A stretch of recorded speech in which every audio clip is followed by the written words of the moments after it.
আসসালামু আলাইকুম, welcome back to my channel. আশা করছি সবাই অনেক বেশি ভালো আছেন। আমি আজকে আপনাদের সাথে শেয়ার করব সবচেয়ে বেশি স্বাদের মুরগির মাংসের রেসিপি।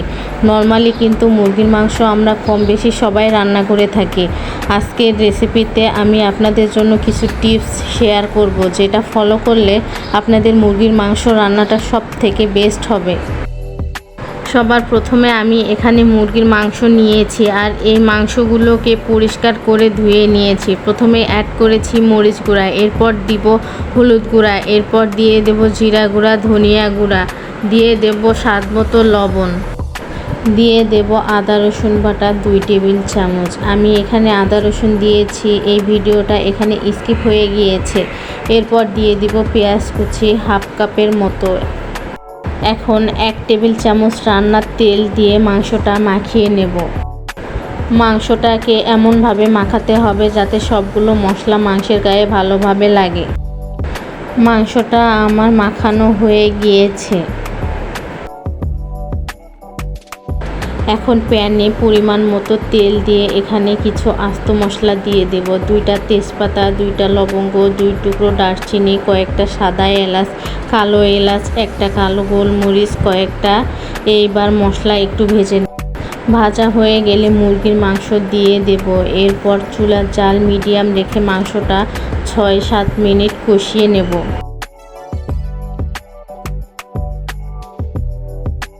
এখানে সামান্য পরিমাণ পানি অ্যাড করব কষানোর জন্য, না হলে মশলাটা পুড়ে যাবে।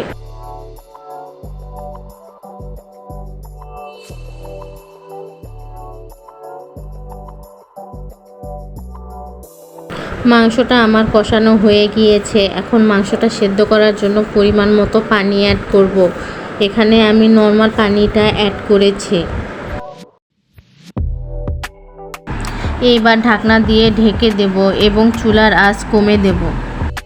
এর মাঝে চিকেনটা আমি কয়েকবার নেড়ে দিয়েছি, না হলে মশলাটা নিচে লেগে যাবে।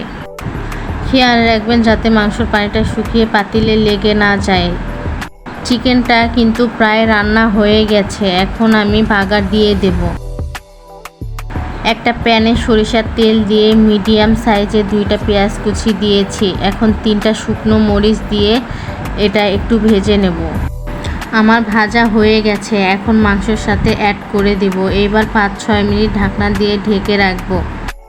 এই রেসিপিতে বাগারের অংশটা বাদ দেওয়া যাবে না। সরিষার তেলের এই বাগারটা দেওয়ার কারণেই চিকেনটা টেস্টটা অনেক বেশি বেড়ে যাবে। চিকেনটা হয়ে গেছে, এবার একটা সার্ভ করে দেখাচ্ছি। এই চিকেনের টেস্টটা একেবারে অন্যরকম। আশা করব এই রেসিপি ফলো করে আপনারা বাসায় ট্রাই করবেন।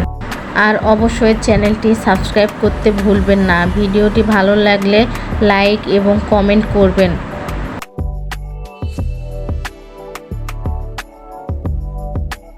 সবাই ভালো থাকবেন, সুস্থ থাকবেন, আমাদের জন্য দোয়া করবেন। আল্লাহ হাফেজ।